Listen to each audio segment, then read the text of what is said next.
Hello अस्सलाम वालेकुम and good morning. सबकी सोच में खुशामदीद कहती हूँ आपको। मैं नम्रा तारिक।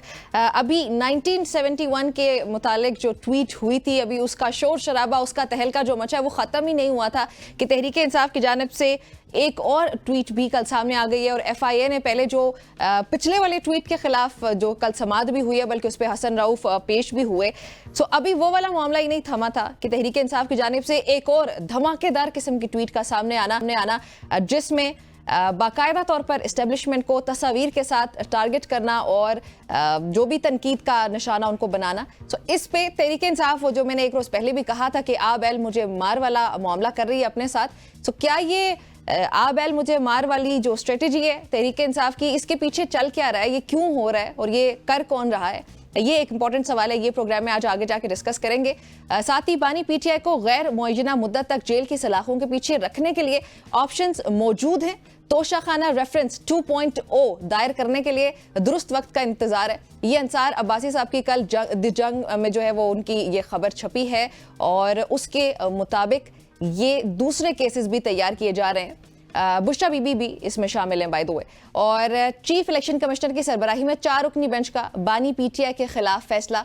और इसके बाद जी पाकिस्तानी तारीख की पहली खातून वजीर आला मरियम नवाज की गवर्नमेंट ने 100 दिन के दौरानिया का जो दौरानिया वो मुकम्मल कर लिया। उसके दरमियान की परफॉर्मेंस क्या रही है, इस पे भी प्रोग्राम में आगे जाके डिटेल से हम बातचीत करेंगे। और उसके बाद कराची की सूरत हाल के हवाले से भी आज के प्रोग्राम में बातचीत होगी।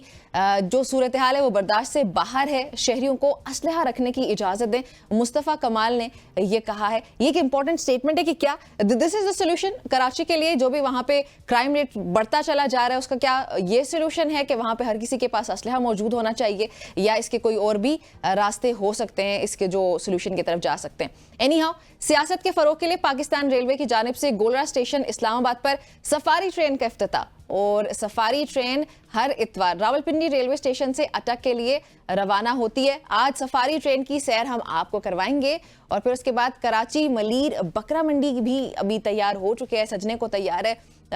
ईद कुर्बान करीब है, तो बकरा मंडी की भी सैर करवाएंगे आज आपको सबकी सोच में।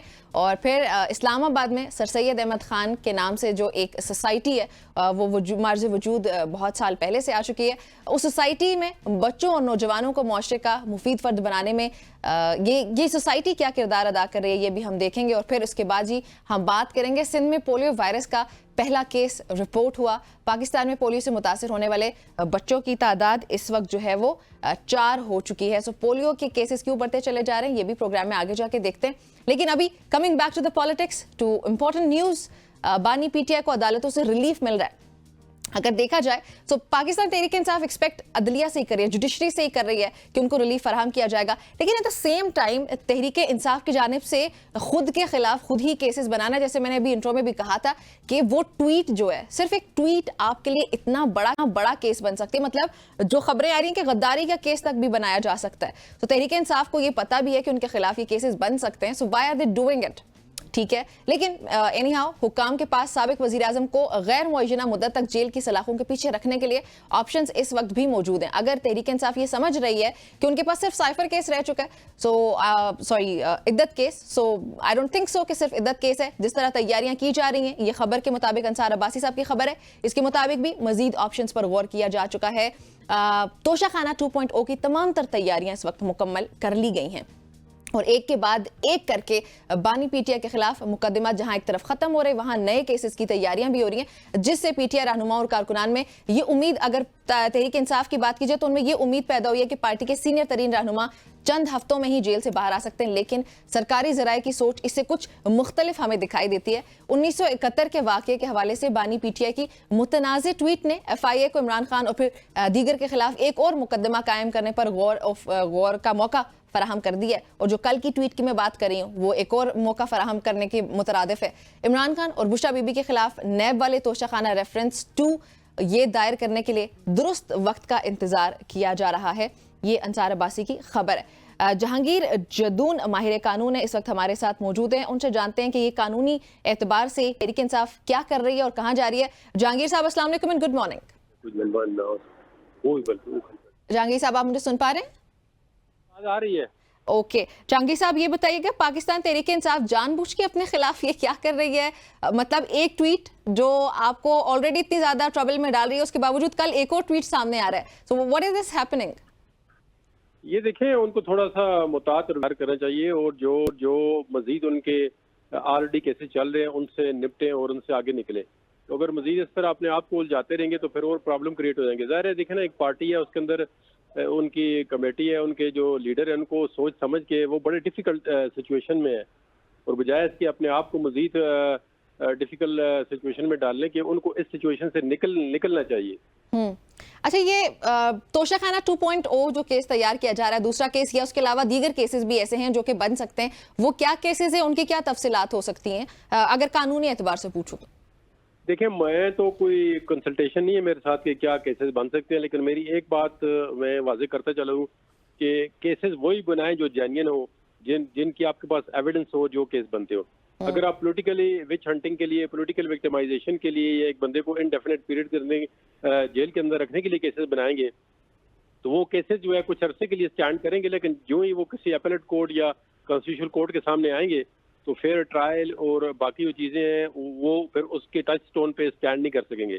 तो फिर हुकूमत की बदनामी होती है कि वो जो है सामने जो है ज़ाहिर हुकूमत का चेहरा होता है, वो केस गलत बना रहे हैं। तो केस बनाने से पहले प्रोसिक्यूशन को या जो लोग केस बनाते हैं उनको इस बात का ख्याल रखना चाहिए कि अगर जेन्युइन केस नहीं है तो केस नहीं बनना चाहिए। किसी भी पॉलिटिकल लीडर पे, किसी भी सिटीजन पे कोई जो है ऐसा केस नहीं बनना चाहिए जिसकी कोई उनके पास एविडेंस ना हो, और जो केस जो है इनफैक्ट प्रोसिक्यूशन जो है कोर्ट के अंदर साबित ना कर सके। ठीक है। अच्छा, इद्दत में निकाह केस, उसका क्या फ्यूचर लग रहा है आपको?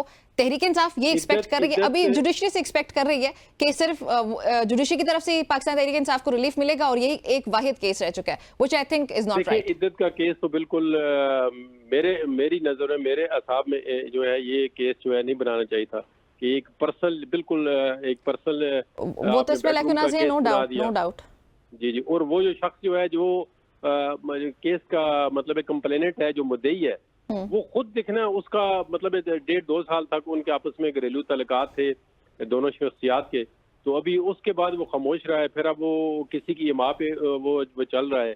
तो मेरे ख्याल में ये एक बड़ा गोंडा किस्म का केस था, ये नहीं बनाना चाहिए था। लेकिन जहांगीर, ये तो चले नियत है ना कि एक सियासी मकासद के लिए ये केस बनाया गया। मैं लीगली पूछ रही हूँ कि कानूनी एतबार से आपको इस केस का कोई फ्यूचर नजर आता है? लीगली वो केस बिल्कुल स्टैंड नहीं कर सकेगा, और मेरे ख्याल में इन्होंने जो जज पे एतराज किया उसी वजह से किया है कि इनको कुछ पता चल चुका था कि ये इस केस में उनकी कुटल ये आखिरी केस था। अगर उससे अच्छा, इस पे प्रोसिक्यूशन पे टाइम बाय करेगी, क्योंकि जब तक अगर नए केसेस जो तैयार हो भी रहे, टाइम बाय करने के लिए कुछ मुझे लगता है इसकी समाअत मुलतवी कर दी जाएगी और एनीथिंग लाइक। उनका जोर इसी पे होगा कि वो टाइम बाय करें और इस केस को लंबा करें। प्रोसिक्यूशन का ये होगा, लेकिन जो है ऑलरेडी केस में एविडेंस जो अपीलेट स्टेज में था, अपील में सिर्फ यही देखना होता है कि कोर्ट ने कहाँ पे गलती की है, और वो अपील हो सकता है, अगर एक्सेप्ट होती तो उसकी कुटल हो जाती है इस केस में। अच्छा, नैब तरमीम से मुतालिक भी आज समाअत होनी है, उस पे व्हाट डू यू थिंक? जो इख्तलाफी नोट भी आया जस्टिस अत्तर मिनल्ला का, उन्होंने यही कहा कि एक बड़ा सियासी लीडर है जिसको अवाम ने खुल के वोट भी किया है, और आप उसको अंडर एस्टिमेट इस तरह नहीं कर सकते। सो ये अवाम के मफाद का ये केस है, तो इसकी लाइव नशरियात होनी चाहिए। नहीं, बिल्कुल, मैं तो उनके नोट से एग्री करता हूँ कि जो उन्होंने नोट लिखा है, अब तक कोर्ट ने जो है वो जो मेजॉरिटी का फैसला था उसमें उन्होंने लाइव स्ट्रीमिंग नहीं किया है। तो हर जज का एक इंडिपेंडेंट माइंड होता है, तो वो उसमें जो भी फैसला करते हैं, हम तो कहते हैं कि वो कोर्ट का फैसला है। तो अब उनकी डिफरेंस ऑफ ओपिनियन है, उसको हम वेलकम करते हैं कि उन्होंने जो भी अपनी ओपिनियन दी है, वो उन्होंने अक्रॉस द बोर्ड उनका जो है विजन है वो यही है कि डेमोक्रेटिकली और पार्लियामेंट्री जो चीज़ें होती हैं वो उनको एक साइड पर रख के किसी भी पोलिटिकल लीडर को, नॉट ओनली इमरान खान, किसी भी लीडर को पोलिटिकल विक्टिमाइजेशन और विच हंटिंग, और उन्होंने इसमें ये भी इतराफ़ किया कि अदालतें जो है वो सीट करती हैं, और जो एस्टेब्लिशमेंट होती है बाज़ का तो उनके साथ कुलियन करके सियासी लीडरों को जेल के अंदर जो है वो केस बना के रखती हैं।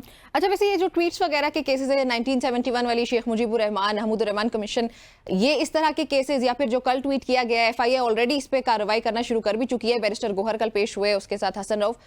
आपको क्या लगता है कि ये जो केसेस हैं ये बहुत बड़ा मसला बन सकते हैं, गद्दारी वगैरह के जैसे केसेस हो गए या कुछ इस तरह? नहीं, गद्दारी देखे ना आप, एक जो क्योंकि खबरें ये भी आ रही हैं वैसे फैक्चुअल, तो केस को आप मर्जी जो बना दें, स्टैंड किस तरह करेगा? गद्दारी का केस जो है आप किस तरह फेडरल गवर्नमेंट बना के आगे फिर उसको साबित किस तरह करेगी। ये इस तरह अगर लेबल लगाने लग जाएंगे, ये गद्दार, ये वफादार, ये गद्दार, ये वफादार, तो इस तरह जो है एक पॉलिटिकल पार्टी है बहुत बड़ी, उसके एमएनएज हैं, तो इस तरह तो एक पॉलिटिकल पार्टी को आप टैग या लेबल नहीं कर सकते वो गद्दार है, आप उसको बैन कर दें, उस पर कोई ऐसा एक्शन ले लें।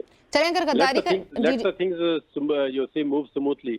अगर मैंने कह दिया वो केस बनता है, जेन्युइन तो बनाए, वरना आपने पॉलिटिकल विक्टिमाइजेशन के लिए केस बनाना है तो फिर वो स्टैंड नहीं कर सकेगा कोर्ट के अंदर। चलें लेट्स से कि गद्दारी का ना सही तो फिर इनकी पॉलिटिकल स्टैंडिंग क्या होगी? या देखिए वो तो अब प्रोसिक्यूशन जो एफआईए उसे देखना है कि केस बनता भी है या नहीं है। वो किस साइबर क्राइम के अंदर केस आता है कोई, क्योंकि वो वीडियो अपलोड हुई है, तो वो एफआईए देखेगी कि उस किस सेक्शन के तहत केस बनता है और किसके अगेंस्ट बनता है, उनका अकाउंट किस तरह यूज हुआ है, अनऑथराइजली हुआ है, थोराइजली यूज हुआ है, उन्होंने किसी को ऑथराइज किया, उनसे पूछा गया कि मैं ये कर रहा हूँ, कोई वाइकेरियस लायबिलिटी उस पर आती है जिसका अकाउंट ऑपरेट हो रहा है नहीं हो रहा, तो ये चीजें एविडेंस से पता चलेगी। अभी इस पे कुछ नहीं तबसरा किया जा सकता। ठीक है। अच्छा, पाकिस्तान तहरीक इंसाफ के लिए अब किस हद तक खतरा मौजूद है? क्योंकि कल अंसार अब्बासी पाकिस्तान देखे ना, तहरीक इंसाफ तो मुश्किल में है और लगता है कि कुछ अर्सा और वो मुश्किल में रहेंगे। ठीक है, जब तक जो एस्टेब्लिशमेंट है वो उसके साथ उनकी कोई जो है वो सुलह सफाई नहीं हो जाती, कोई इस तरह का डायलॉग नहीं होता जैसे पोलिटिकल लोगों के साथ, क्योंकि कल भी आपने देखा है वो यही कहते हैं कि हम अगर बात करेंगे, डायलॉग करेंगे तो वो एस्टेब्लिशमेंट के साथ ही करेंगे। तो अभी देखें किस तरह चीजें अनफोल्ड होती हैं, किस तरह मूव होती हैं।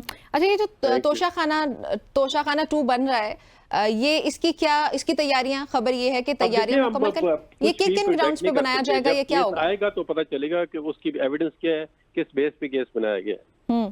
ठीक है। अच्छा, चीफ इलेक्शन कमिश्नर की सरबराही में 4 रुकनी बेंच ने जो है वो बानी पीटीआई के फैसला उससे मुतालिक जो है वो फैसला सुनाया है। What do you have to say about that?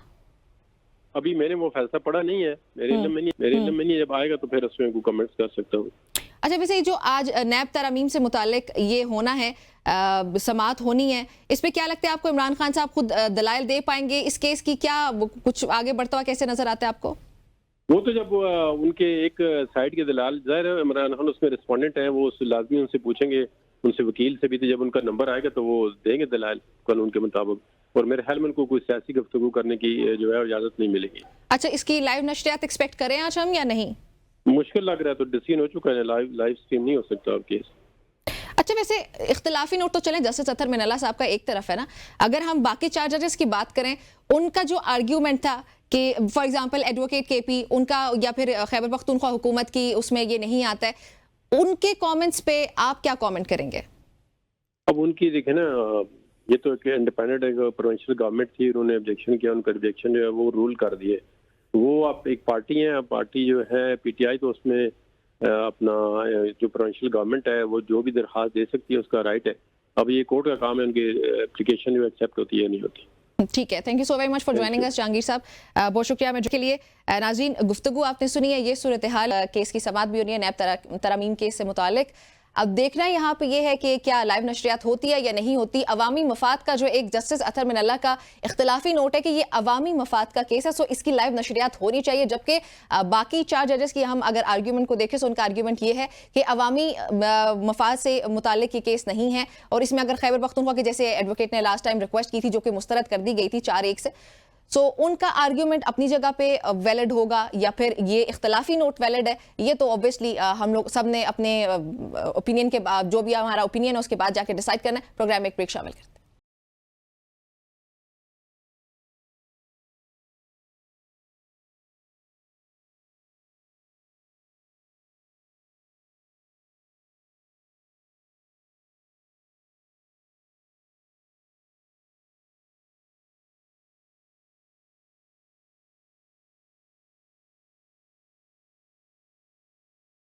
Welcome back everybody, एक बार फिर से खुशामदीद कहते हैं सबकी सोच में।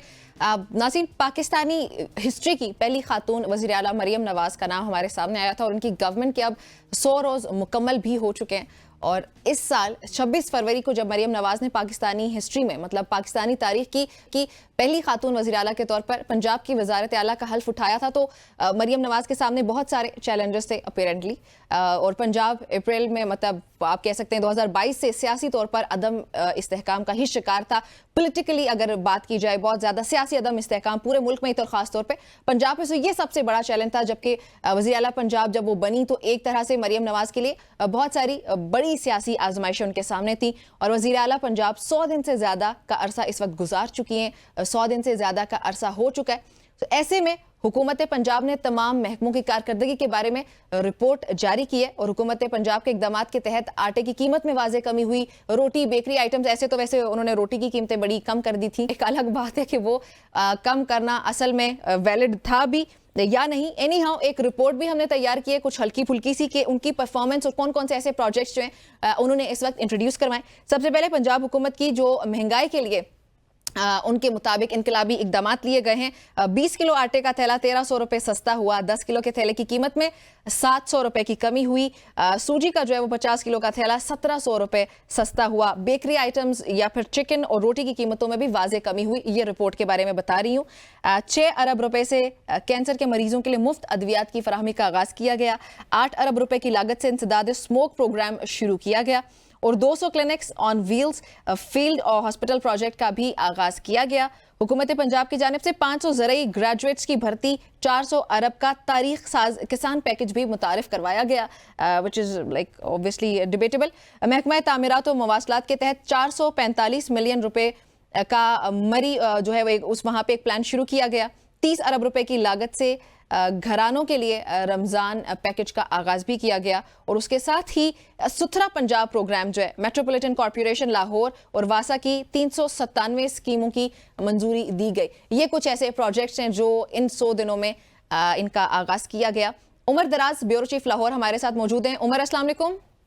जी वालेकुम सलाम जनाब। उमर लाहौर में मौजूद हैं आप और ये लाहौर के खासतौर पे पंजाब के, लाहौर ऑब्वियसली दिल है पंजाब का। ये प्रोजेक्ट्स का आगाज तो किया गया है, ये मुझे पहले तो आपसे ज्यादा डिटेल्स चाहिए कि ये क्या क्या प्रोजेक्ट्स हैं जिनका आगाज किया गया है और किस हद तक ये प्रोजेक्ट्स अभी तक इंप्लीमेंट हो भी चुके हैं।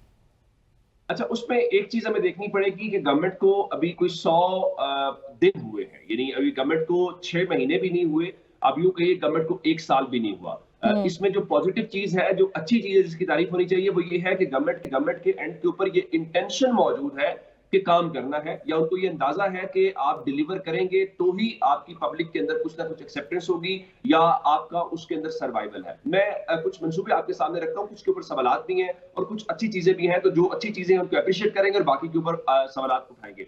अच्छा, जहां तक वो कह रहे हैं जी महंगाई में कमी के इकदाम, देखिए एक चीज हमें देखने को मिली, रमजान मुबारक का महीना आया तो आपने जब एक्टिव किया लोगों को, मिसाल के तौर पे असिस्टेंट कमिश्नर्स को या डीसीज को, तो थोड़ी सी प्राइसेस स्टेबल हुई। यानी अगर मिसाल के तौर पे एक चीज 100 रुपए थी तो वो 100 पे स्टे की, बजाय इसके कि वो 110 पे जाती। लेकिन as of this moment Punjab के अंदर खुद सीएम ये मान चुकी है कि कोई किसी किस्म का स्ट्रक्चर मौजूद नहीं है कि महंगाई को कंट्रोल कैसे करना है। हम शुरू से सुनते आए जी प्राइस कंट्रोल कमेटीज, वो भी कैसे बनेगी, उसमें भी पॉलिटिकल एक इन्फ्लुएंस होता है। तो ग्राउंड के ऊपर, यानी किसी तहसील के लेवल के ऊपर, किसी यूनियन काउंसिल के लेवल के ऊपर आपका क्या सिस्टम है, क्या स्ट्रक्चर है, ना पहले था, मुस्लिम लीग नून की हुकूमतें पहले भी रही और अब भी अभी तक इस लम्हे तक भी कोई एस्टैब्लिश नहीं किया गया।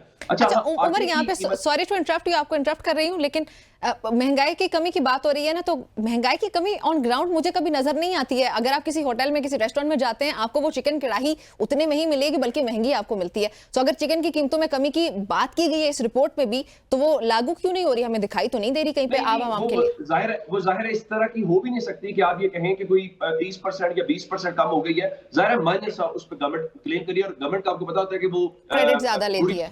मैं जरा आपको बताना ये चाह रहा हूँ कि जिसके अंदर आटे की थैले की कीमत है वो बिल्कुल कम हुई है, वो 20 किलो का आटे का थैला हो या 10 किलो का आटे का थैला हो, लेकिन उसमें एक चीज हमने देखी और वो ये चीज है कि जिसके अंदर खास बात ये हुई कि पंजाब के अंदर बहुत बड़ा क्राइसिस हमने देखा, और वो क्राइसिस ये था कि जिसके अंदर हमने किसानों को देखा कि उनको तकरीबन 400 अरब रुपए का नुकसान हुआ, उनकी गंदम जो है वो नहीं खरीदी गई। ये ज़ाहिर एक बहुत बड़ा नुकसान हमारे एंड पे था। अच्छा, रोटी की कीमत आप कहते हैं, रोटी की कीमत आपने कम की, 14 रुपए इवन 12 रुपए की जगहों के ऊपर है, लेकिन प्रॉब्लम ये है कि किसानों को इतना बड़ा डैमेज करके 400 अरब रुपए का नुकसान करके अगर आप ये समझ रहे हैं कि आपके लिए बहुत अच्छी चीज है, आप किसान पैकेज मुतारिफ करवा देंगे तो वो कवर हो जाएगा। जी, उसके लिए उन्होंने 400 अरब रुपए का जो तारीख साज किसान पैकेज है वो कह रहे हैं हम लेके आ रहे हैं, लेकिन उसमें प्रॉब्लम है। प्रॉब्लम ये है कि आप जब ये चीज करते हैं तो उससे होता ये है कि मिसाल के तौर पे जो खाद बनाने वाली कंपनीज हैं उनको फायदा होता है, बाकी सबको फायदा होता है। जो छोटा किसान है, जो 4 एकड़ वाला है, जो 5 एकड़ वाला है, 3 एकड़ वाला है, उनके लिए क्या प्रॉब्लम है, उसके हवाले से गवर्नमेंट के पास कोई किसी किस्म की सूरत नजर नहीं आ रही। अच्छा, उसके बाद एक और जो है जो मुस्लिम लीग नून हमेशा से कहती है कि हम इंफ्रास्ट्रक्चर की डेवलपमेंट के ऊपर काम करते हैं। इस हवाले से वो कह रहे हैं जी हमने जो मुख्तलिफ रोड्स हैं उनके हवाले से काम किया है। लाहौर शहर के हवाले से वो कह रहे हैं हमने काम किया है, खासकर लाहौर और वासा की जो 397 स्कीमें हैं उनकी मंजूरी की बात करें। फिर एक सफाई सुथराई का प्रोजेक्ट हमने देखा कि पूरे पंजाब में हमने अचानक से लोगों को एक्टिव देखा, लेकिन अब आप रूटीन में देखें तो उस तरह से वो चीजें दिखाई नहीं दे रही। शुरू में हमने देखा, और फिर एक और भी प्रॉब्लम होती है, हो सकता है सीएम की इंटेंशन हो, गवर्नमेंट की इंटेंशन हो, लेकिन जो ब्यूरोक्रेसी होती है, ब्यूरोक्रेसी प्रेजेंटेशन बहुत अच्छी देती है, चीजें बहुत अच्छी करती है, लेकिन जब जैसे ही गवर्नमेंट की तवज्जो सर फटती है तो सूरत हाल बिल्कुल तब्दील हो जाती है। अच्छा, उसमें एक और अच्छी बात जो थी वो खवातीन के लिए वर्चुअल पुलिस स्टेशन थे। बिल्कुल ठीक है, होने चाहिए, खवातीन के मसाइल है, लेकिन हमने देखा हाल ही में लाहौर में प्रॉब्लम्स हुए हैं खवातीन को लेके।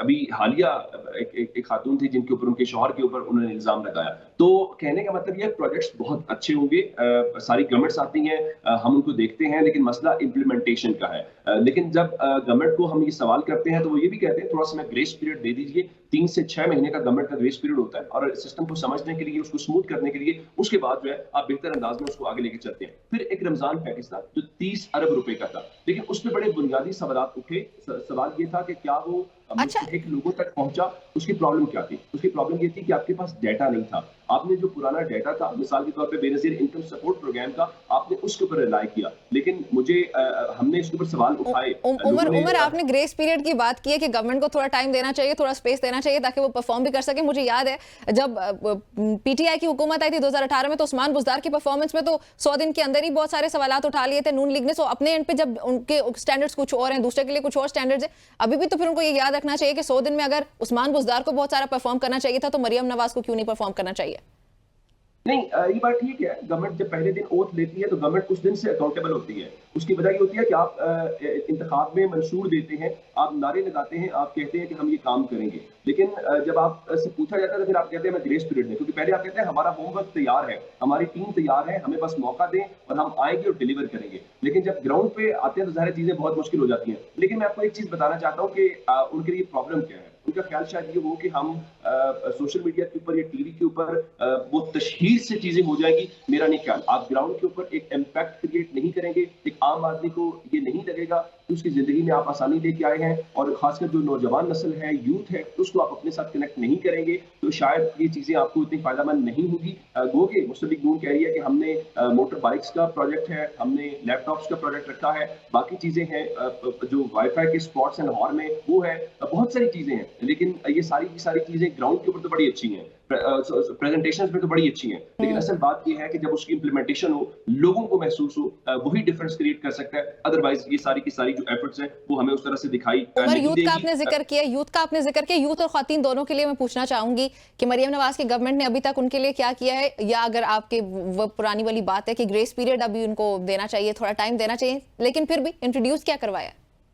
अच्छा, एक तो उसमें 500 जो ज़रई ग्रेजुएट्स हैं, मिसाल के तौर पे जो एग्रीकल्चर वाले स्टूडेंट्स हैं, उनको भर्ती किया गया है। उसके अलावा जिस तरह से मैंने आपको बताया कि आप लैपटॉप्स की बात कर रहे हैं, आपने जो खवातीन हैं या मेल स्टूडेंट्स हैं उनके लिए बाइक्स की बात की है। फिर पंजाब के अंदर पहली बार जो स्पेशल बच्चे हैं उनके लिए हमने देखा कि चीफ मिनिस्टर पिंक गेम्स का आगाज किया गया।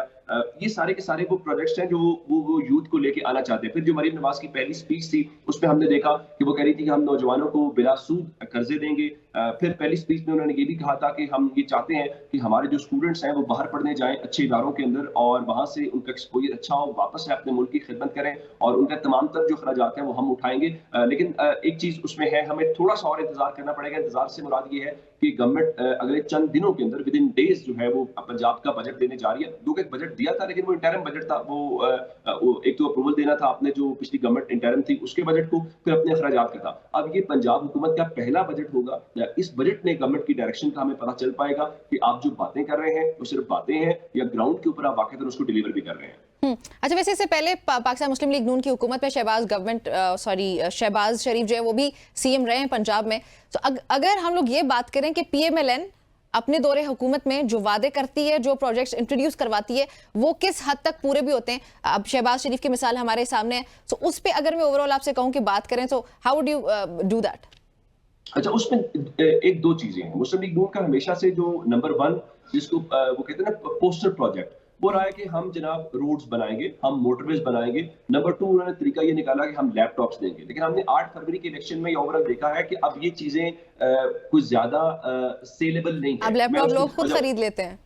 मैं उसकी वजह बता देता हूँ, नहीं उसकी वजह बता देता हूँ। देखिए ना, एक 18 साल का बच्चा है, जब वो पैदा हुआ तो उसके इलाके में अच्छा रोड भी है, उसके इलाके में मोटरवे भी है। इस चीज को छोड़ देते हैं कि मुस्लिम लीग नून ने बनाया, किसने बनाया, तो उसके लिए मोटरवे कोई अट्रैक्टिव चीज नहीं है, कोई नई चीज नहीं है। जहां तक लैपटॉप की बात है तो ये डिजिटल जनरेशन है जो अब पैदा ही मुख्तलिफ जो टेक्नोलॉजी है उसमें पैदा हो रही है, तो उनके लिए ये कोई नई चीज नहीं हो सकती। अब आपको नया आइडिया लेके आना है, अब लोगों को अपनी उम्मीद दिलानी है, लोग अपने फ्यूचर के लिए सवाल उठा रहे हैं, उन चीजों को लेके अगर आप वो नहीं करेंगे तो फिर मेरा ख्याल ये है कि बेशक आप पुराने बताते रहें कि जनाब वो देखिए ना हमने मोटरवे बनाई थी, हमने वो लैपटॉप दिया था, तो वो पुरानी बातें हैं। ये 2024 है। अब मसला ये है कि ये डिजिटल जमाना है, लोग 1 मिनट से पहले उस चीज तक पहुंच जाते हैं, उसकी रिसर्च कर लेते हैं। वो जरूरी नहीं हमारी और आपकी बात के ऊपर रहे। तो मुस्लिम लीग नून जो माजी में करती रही है, अगर वो करता, वो उससे सब सिलसिला कामयाब होता, तो 8 फरवरी को रिजल्ट्स इंटायरली डिफरेंट होते जो रिजल्ट्स आए हैं। मुस्लिम लीग नून को अब उनके थिंक टैंक को सोचना पड़ेगा, क्या पुराने तरीके से चलेंगे, क्या मोटरवे करते रहेंगे, क्या लैपटॉप करते रहेंगे। मेरा नहीं ख्याल कि इससे कोई मेजर फर्क पड़ेगा। हाँ, मैं ये नहीं कह रहा। और एक और पॉइंट भी है उमर, एक और पॉइंट भी है। अभी मैंने 2-4 रोज पहले खबर पढ़ी, मुझे प्रोजेक्ट का नाम भूल गया, लेकिन वो प्रोजेक्ट ये था कि आप 30 लाख से ज्यादा कुछ अफराद है जिनको माहाना 5,000 से 7,000 रुपए के दरमियान पैसे दिए जाएंगे।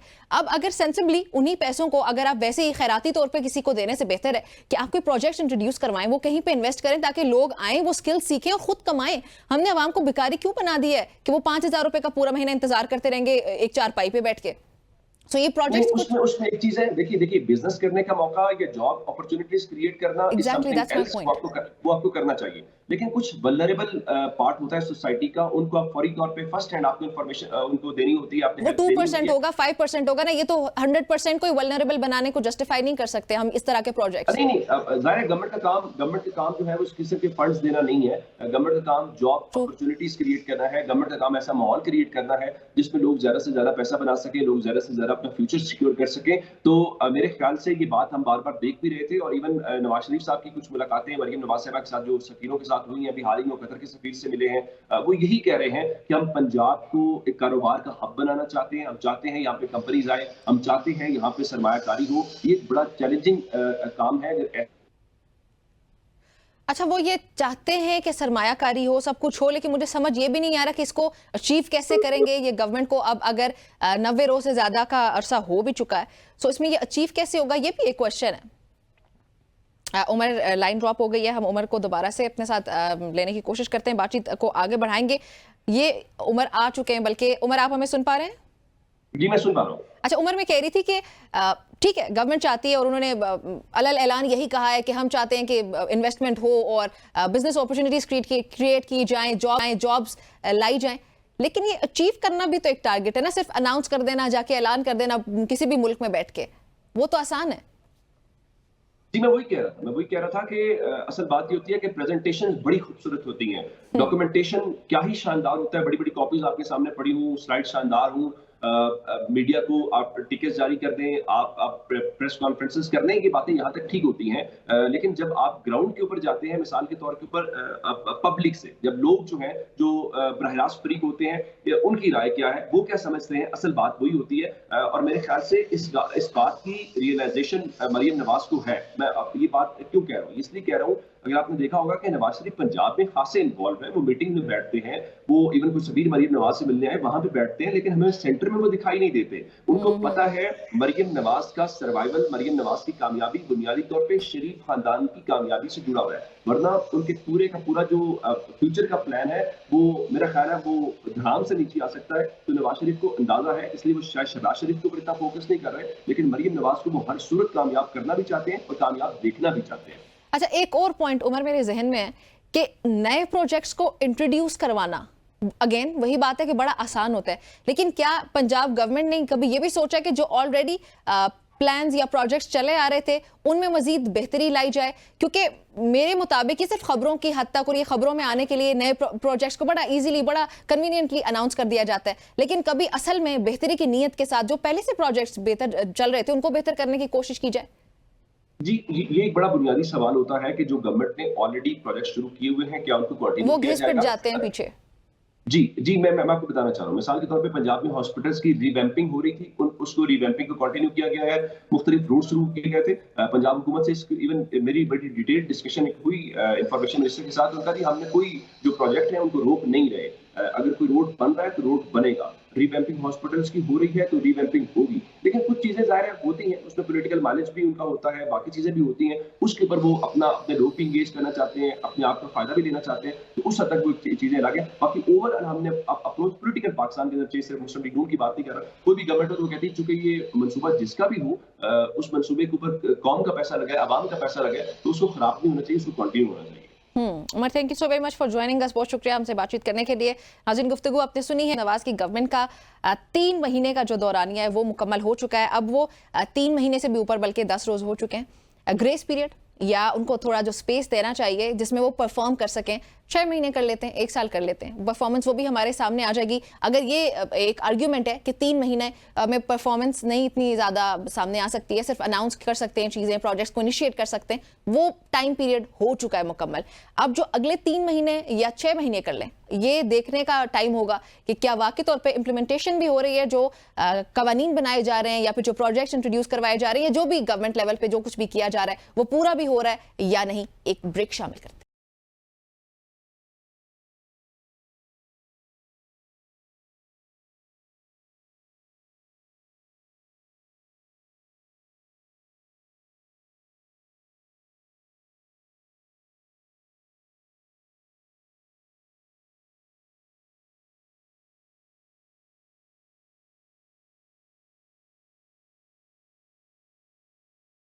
everybody, एक बार फिर से खुश आमदीद कहते हैं आपको सुबह की सोच में। अभी हम बात करेंगे कराची की सूरत हाल की, और कराची की मौजूदा सूरत हाल as usual day by day खतरनाक होती चली जा रही है, क्योंकि और जो हुकूमती रहनुमा वो खुद शहरियों के लिए असलहा रखने की इजाज़त मांगते हुए भी हमें नज़र आने लगे। तो आप ये कह सकते हैं कि ऐसा पॉइंट आ चुका है जहां पे रहनुमाओं को ये कहने की ज़रूरत पड़ी है, ठीक है, और सूरत हाल बर्दाश्त से बाहर है, शहरियों को असलहा रखने की इजाज़त दी जाए। मुस्तफ़ा कमाल साहब की बात करी हूं मैं, उन्होंने ये कहा है। और कराची में स्ट्रीट क्राइम्स पर, कत्ल की वारदातों पर खालिद मकबूल सिद्दीकी का भी वज़ीर आज़म और वज़ीर दाखिला से राबिता हुआ है।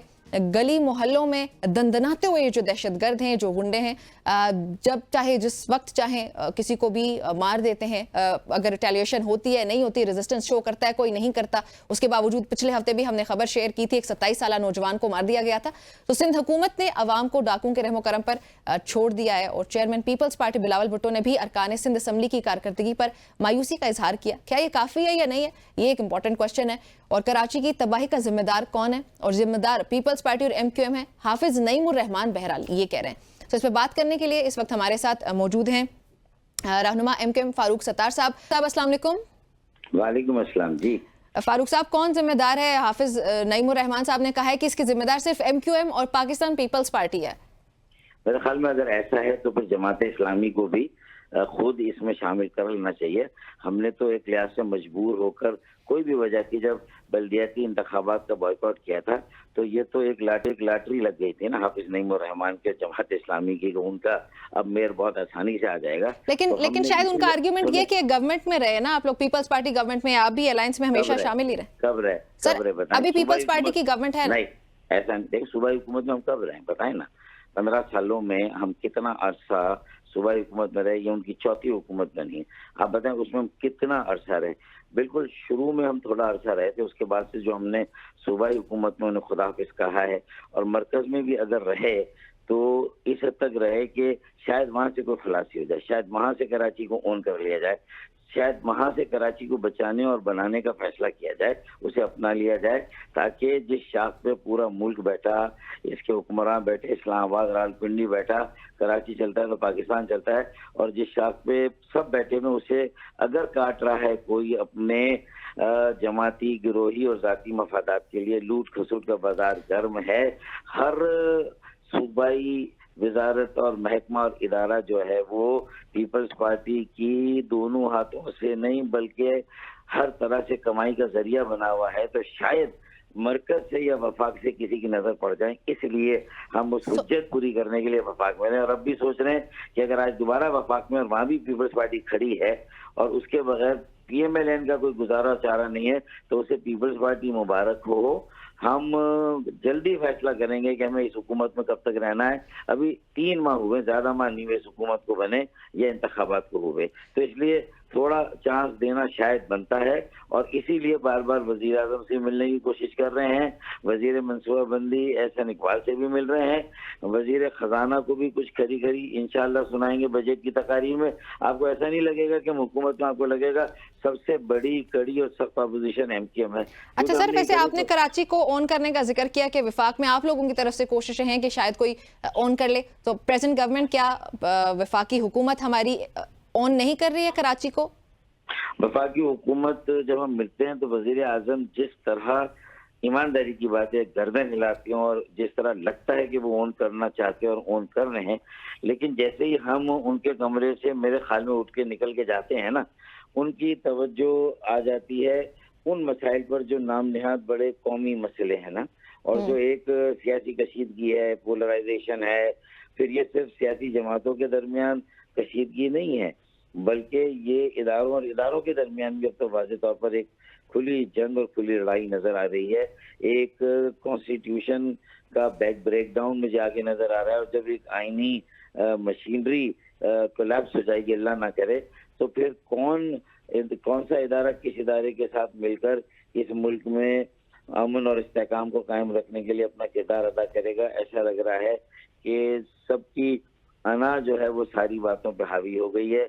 एग्जैक्टली यही पॉइंट में अभी इसका जिक्र करने भी लगी थी कि ये अना को क्यों हावी कर दिया कि अगर हम एमक्यूएम से बात करते हैं तो वो कहते हैं पीपल्स पार्टी जिम्मेदार है, पीपल्स पार्टी से बात करें वो विफाक पे फेंक देता है।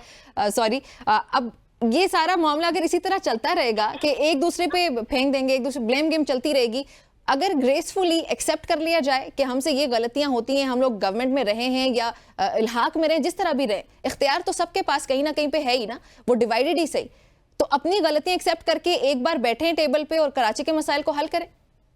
देखिए, अब मेरे ख्याल में हमने तो सबसे ज्यादा जो है सबसे कम गलतियां की होंगी शायद इन सब में, ये जो गलतियों का समंदर है, लेकिन उसके बावजूद भी उसका इतराफ बरमला किया, खुल के किया, कौम से लोगों से उसकी बारहा माफी भी मांगी, और जब लंदन से अलग होना पड़ा तो ये जरूरत भी हम ही ने दिखाई कि चलें, अगर मुल्क के खिलाफ नारे लग गए और सारा इल्जाम भी फिर उन पर होता था, उस जमाने में एमक्यूएम पर होता था यहाँ की बदअमनी का, तो अब तो वो नहीं है ना यहाँ पर सियासत में एक्टिव, वो तो बिल्कुल अलग है। और हमने एक साफ सुथरी, एक पढ़े लिखे लोगों की, मिडिल क्लास की नौजवानों की एमक्यूएम बनाने के लिए फिर से काम शुरू कर दिया है। लेकिन कराची की एक्सेप्टेंस, हमारी एक्सेप्टेंस पाकिस्तान में, ऐसा लगता है कि हम एक जायज बच्चा जरूर है, इलेक्शन और क्या में जीतते काम, लेकिन एक नापसंदीदा बच्चा है पाकिस्तान की मजमूई सियासत में, जो फैसला करने वाले हैं, जो इतनी बेबस जमात है आपकी। देखें, आपके सामने सूरत हाल है, मुझे बताएं कि हमने अपनी गलतियां तस्लीम करके हमने कहा ताउन करेंगे, हम इसीलिए हुकूमतों में शामिल थे, पीटीआई के साथ थे, तो मुझे बताएं उन 4 सालों में कराची के पानी के मसले को क्यों हल नहीं किया गया, क्यों कराची को इतने फंड्स नहीं दिए गए, K4 पे काम क्यों नहीं शुरू हुआ, उनका भी तो है ना। फिर सूबाई हुकूमत 15 साल से है, एक इजाफी कतरा पानी का नहीं मिला जब से एमक्यूएम गई है। 2008 में मुस्तफा कमाल ने K3 के जरिए 10 करोड़ गैलन पानी दिया, उससे पहले K2 के जरिए 10 करोड़ गैलन पानी मैंने दिया, तो ये 2 बड़े पानी की मिकदार आई। उसके बाद एक इजाफी कतरा और आबादी है कि बढ़े चले जा रही है, इन्फ्लक्स भी है, कुदरती आबादी में इजाफा हो रहा है। ठीक है, और मुझे पता है ये टिकिंग बॉम्ब है, टाइम बॉम्ब, और फिर बेरोजगारी ये सबसे ज्यादा कराची में, फिर महंगाई का, वो तो बहुत सारे मसाइल हैं। सो आप अभी ओवरऑल ये कहना चाह रहे हैं कि आप लोगों की कोई से नहीं है अभी इस वक्त फेडरल गवर्नमेंट में? देखिए, हमारी बात को सुनने के बाद कोई ऐसा मैकेनिज्म नहीं बनाया जा रहा जिसके जरिए से हम वहां पर कोई ऐसा कमीशन हो, कोई ऐसी कसीरुल जमाती एक कमेटी बने। आर्टिकल 149 के क्लॉज 4 में हमने तो मशवरा दिया कि जो मेगा प्रोजेक्ट्स हैं वो चले, सब ये कहें कि भाई हम सब मिलकर उन करते हैं, ये किसी ने नहीं कहा, जिसमें एमक्यूएम हो, जमात इस्लामी हो, पीपल्स पार्टी हो और इसके अलावा पीटीआई भी हो, और उसके अलावा PMLN हो, ये 4-5 बड़ी पार्टियां कराची में ना, ये पांचों बड़ी पार्टियों में मुश्तमिल बना दें, क्योंकि मेयर के पास 5% का वोट है, उसे मेगा प्रोजेक्ट की इतनी बड़ी रकम शायद वफाकी हुकूमत नहीं देगी। सूबाई हुकूमत पीपल्स पार्टी की, उससे भी शायद ना मिले। तो आए ना सारी जमातें मिलकर कराची कौन करते, कोई क्रेडिट ना ले, सब जमातें कराची वालों के आगे सर उठा के चल सकें, सुरखुरू हो सकें और कहें कि अमनो अमान में हम सब मिलकर नजर रखेंगे और जहां हम देखेंगे कि भाई ये गलती है, कानून नाफिज करने वाले इदारे अपनी सर आपकी जमात बेशक अभी इस वक्त विफाक में मौजूद है, लेकिन आप लोगों की पहचान सिंध और कराची ही है। अभी कराची में पीपल्स पार्टी की गवर्नमेंट है, आप लोग कराची के हालात की बेहतरी के लिए कहीं पे ये कंसिडर कर रहे हैं फिर भी कि आप लोग पीपल्स पार्टी के पास खास तौर पे जाएं, रिक्वेस्ट करें, बातचीत करें उनके साथ, अगर आप लोगों को कोऑपरेट करने की जरूरत पड़ती है तो आप लोग कोऑपरेट भी करें और इस चीज को फाइनली डिसाइड करें वंस एंड फॉर ऑल कि कराची के मसाइल को खत्म करना है? देखिए ये 1 माह पहले हमने यही इज्जत तो की थी जो आप मशवरा दे, जो आप कह रही हैं, और हमने आसिफ अली जरदारी साहब से टाइम मांगा पीपल्स पार्टी से। हमें पता है कि अब तक जितने भी मुज़ाकरात माजी में हुए, और ये PDM 1 हुकूमत में भी जब MKM गई थी, मैं नहीं था उस वक्त होके, मैंने मुखालफत भी की थी, लेकिन चले गए 16 महीने की उस हुकूमत में रहे पीपल्स पार्टी साथ ही। पीपल्स पार्टी से डिलीवर कराने की गारंटी मौलाना फजलुर रहमान साहब ने ली थी और शहबाज शरीफ साहब ने ली थी। हमने उनको भी आड़े हाथों लिया कि 16 महीनों में आपने क्या किया, अपने नंबर पूरे किए, अपनी हुकूमत कायम कर दी, और बाकी इसके बाद अल्लाह खैर से अल्लाह, कराची को इतना इग्नोर करेंगे सोतलीमा के सलूक होता रहेगा और उसको कोई मुश्तरका तौर पे कोई हिकमत अमली नहीं होगी उसको अपनाने, बचाने, बढ़ाने की, और उसमें अमन कायम करना, जराइम को खत्म करना। ये जो स्ट्रीट क्राइम में देखें, एक वक्त था जब यहाँ सियासी वायलेंस होता था तो रेंजर्स को पूरे इख्तियार दिए जाते थे, अभी तनख्वाह तो दे रहे हैं आप रेंजर्स की सूबाई खजाने से, लेकिन उसको इख्तियार नहीं देना उसे इख्तियार। मैंने तो अच्छा सर, आप लोग मतलब अपनी तरफ से तमाम ऑप्शंस को अवेल कर चुके हैं आप फेडरल? जी अभी भी कर रहे हैं, अभी भी तैयार है। आपने खुद ही कहा है कि जायज बच्चा है लेकिन पसंदीदा नहीं है, क्यों फिर सब जमातें आप लोगों के साथ ऐसे कर रही हैं? आप लोगों की मतलब वजह क्या? ऐसा लगता है कि कौमी इत्तेफाक राय है कराची के खिलाफ कि ये हमारी लास्ट प्रायोरिटी। पहले हम अपने अपने हकूक़ को देखें, अपने जो शहर है उनको देखें, अपने सूबों को देखें, और ये लगता है कि इस किस्म का इत्तेफाक राय चाहे 47 के बाद से ही चल रहा था, लेकिन मशरकी पाकिस्तान के अलहदी के बाद ये और वाज़ेह नजर आया। बलूचिस्तान के अंदर एहसास महरूमी, फिर जब मार्शल लॉ लगते हैं तो एक इंतजामी एक्शन होता है, और जमहूरियत के लिए जब वो शुरू होती तो अंदरून सिंध में जो MRD की तहरीक थी तो वहाँ पर क्रैकडाउन होते थे। फिर MKM जब बनी और MKM का साइज थोड़ा सा ज्यादा बड़ा हो गया, वो कौमी सतह पर जाने लगी, एक मिडिल क्लास पार्टी तो उसके पर काटे गए, और वहाँ एक ऑपरेशन। देखिए अब ये सारी चीजों से कितने ऑपरेशन हुए मुझे बताएं, उससे अमन मुस्तकिल कायम हुआ, जराइम का खात्मा हुआ। अमन की आपने बात की और कराची के मसाइल की बात हो रही है, सॉरी टू इंटरप्ट। मुस्तफा कमाल साहब ने कल कहा है कि असलहा रखने की जरूरत है हर एक शख्स को ताकि वो काउंटर कर सके। सो वायलेंस को वायलेंस से उसका जवाब देना, ये कब से सोल्यूशन हो चुके हैं? आपकी जमात इस सोल्यूशन के साथ सामने आई है? देखिए ये अगर कोई जज्बात में ऐसी बात कह दी जाएगी, मतलब ये वो कह रहे हैं कि अगर पुलिस हमें नहीं महफूज रख सकती, हमारे नौजवानों बेटों को नहीं बचा सकती, मज़ाहमत ना करने पर भी उनको ये डाकू धड़ल्ले से इस तरह गोली मारते, क्या ये पुलिस की सरबराही में काम कर रहे हैं? जब लड़काना, नवाब शाह, कश्मीर, जैकबाबाद से ये पुलिस वाले ट्रांसफर पोस्टिंग करा के यहाँ पर आते हैं और हमारी जो कराची का कोटा सीटें उस पर बैठते हैं, और जो सीटें वहाँ खाली होती हैं वहाँ से लोगों को दोबारा भर दिया जाता है उन सीटों पर, तो मुझे बताएं क्या ये अपने साथ ये कच्चे के इलाके से डाकुओं को भी साथ लाते हैं जो इतनी बेरहमी के साथ ये कर रहे हैं? इसको प्रूव करने की जरूरत है, इसको सुओ मोटो नोटिस लेने की जरूरत है चीफ जस्टिस हाई कोर्ट को, चीफ जस्टिस सुप्रीम कोर्ट को, कि ये हो क्या रहा है यहाँ की ट्रांसफर पोस्टिंग। अच्छा कंसिडर कर लेते हैं, मुस्तफा साहब ने ये बात जज्बात में आके कह दी है कि असलहा रखना चाहिए। आपको अगर मेरे पास टाइम कम है, जल्दी से बताइएगा क्या सोल्यूशन नजर आता है, इसका क्या करना चाहिए हुकूमती लेवल? देखिए मुस्तफा भाई की बात को मैं ये जरूर कहूंगा कि वो कहने के अगर पुलिस, रेंजर्स, फौज ये कोई भी मिलके कोई सोल्यूशन नहीं निकालने, बाकी सियासी जमातें जो MKM से बड़ी है, जिनका बड़ा कौमी किरदार हो सकता है, जो इख्तिदार के मजे भी लेती हैं, क्या वो कराची में या फिर हमें अलाउ करें कि हम ऑफिशियली फिर जो है वो काउंटर करें इन डाकुओं को, इन रहजनों को? हमें मतलब है कि ऑफिशियली लाइसेंस दे, हमने तो नहीं कहा। हाँ, अगर लॉ एनफोर्समेंट एजेंसी करे उससे अच्छी कोई बात नहीं, कम्युनिटी पुलिस भी आप नहीं बनने देते, जो इलाकों मोहल्लों में क्राइम हो, वायलेंस हो, मिलिटेंसी हो, एक्सट्रीमिज्म हो, टेररिज्म हो, उस पर नजर रखे। पूरी दुनिया में कम्युनिटी पुलिसिंग है, नेबरहुड वॉच एंड वार्ड है। ओके फारूक साहब, सॉरी टू इंटरप्ट, हम ब्रेक का टाइम हो चुका है। बहुत शुक्रिया हमें वक्त देने के लिए। और नाज़रीन, गुफ्तगू फारूक सत्तार साहब की, वायलेंस का जवाब वायलेंस के साथ नहीं दिया जा सकता। This is what I personally believe. एक ब्रेक शामिल करते हैं।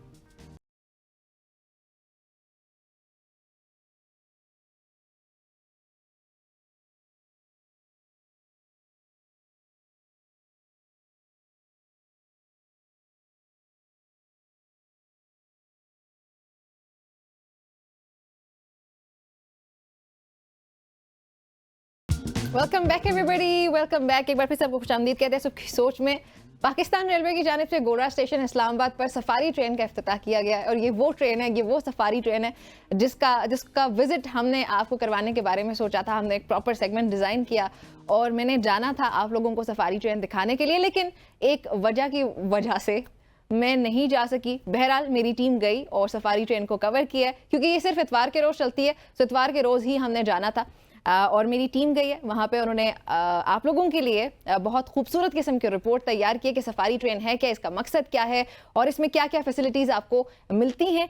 सो मिल के अब सफारी ट्रेन की सैर करते हैं, क्योंकि मैं भी पहले नहीं कर पाई।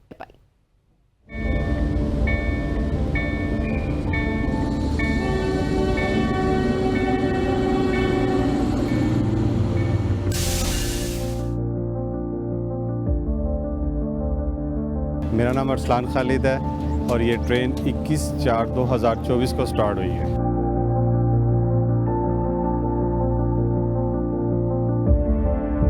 हमारा जो मेन मकसद था इसको स्टार्ट करना कि पाकिस्तान का जितना टूरिज़्म है इसको हम लोग प्रमोट करें, हम लोग दिखा सकें कि हम लोग कितने मेहमान नवाज हैं। जैसे दूसरी कंट्रीज़ में बहुत सारी ट्रेन्स चल रही हैं, तो दैन इसी तरीके से हमारी कंपनी का भी एक विज़न था कि हम लोग प्रमोट करें पाकिस्तान के कल्चर्स को, पाकिस्तान के इमेज को, जो बाहर दिखा सके हम लोग।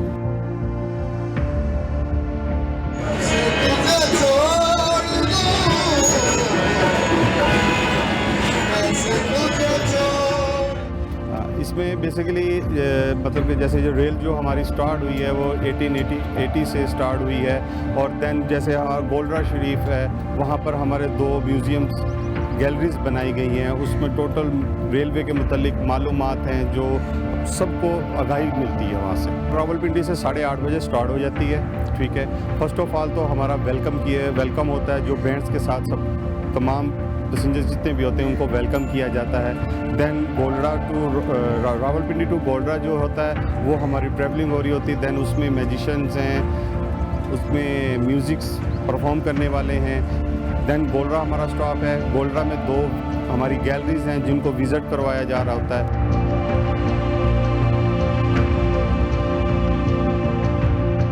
मेरा नाम वहीद महमूद है जी, मैं यहाँ पे गैलरी असिस्टेंट हूँ। और पाकिस्तान रेलवे की बहुत ही अच्छी कोशिश है जो उन्होंने सफारी ट्रेन चलाई है। यहाँ पे काफ़ी लोग आते हैं, एंजॉय करते हैं। और हमारे पास 2 रॉयल सैलून हैं और 2 म्यूज़ियम भी हैं। यहाँ पे तकरीबन 1 घंटा यहाँ स्टे करती है ट्रेन, तो लोग काफ़ी इंजॉय करते हैं। जो फर्स्ट गैलरी है वो 2003 में बनी है और जो ये सेकंड गैलरी है जो आप देख रहे हैं ये अप्रैल 2018 में ओपन हुई है। और यहाँ पे नैरो गेज वाली ट्रेनें हैं, इंस्पेक्शन कार है, फर्स्ट क्लास है, पोस्टल वैन है, वो 1925 1936 की हैं, मॉडल के तौर पे लगा दी गई हैं, म्यूज़ियम का हिस्सा बना दिया गया है। और 2 रॉयल सैलून है हमारे पास जो कायद-ए-आज़म मोहम्मद अली जिन्ना और लास्ट वाइस राय लॉर्ड माउंटबेटन ने यूज़ किया था 1945 में। उनका मीटिंग रूम, बेड, सर्वेंट और किचन है। और जो सेकंड ट्रेन है वो इंडियन महाराजा जोधपुर था, उसने अपनी बेटी को गिफ्ट किया था वेडिंग पे, वो 1888 अजमेर शरीफ का बना हुआ है। और इसके अलावा यहाँ पे इलेक्ट्रिक ट्रेन है जो लाहौर से हनेवाल की तरफ चलती थी।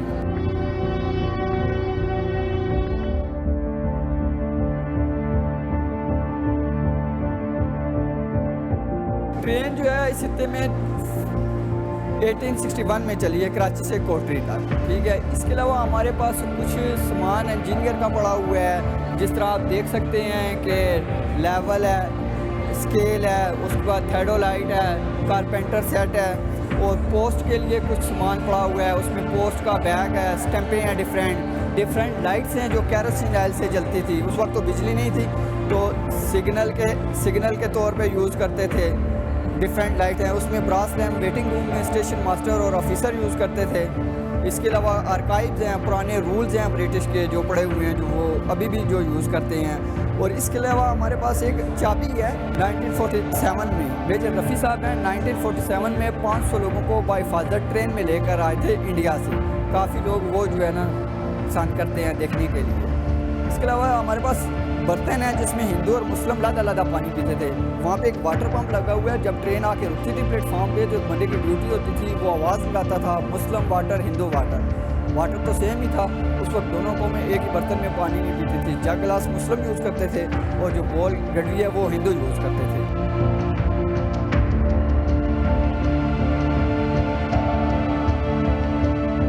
देन गोलड़ा के बाद फिर हमारा ब्रेकफास्ट होता है। ब्रेकफास्ट भी हम लोग गाड़ी में ही दिया जाता है। देन ब्रेकफास्ट के बाद फिर अगेन हमारा नेक्स्ट स्टॉप जो है वो है हसन अब्दाल। हसन अब्दाल में वहाँ पे हमारा होता है भंगड़ा प्रोग्राम, मतलब कि हमारा जो कल्चर है उसको हम लोग प्रमोट कर सकें। देन वहाँ से फिर हमारा अटक होता है स्टॉप।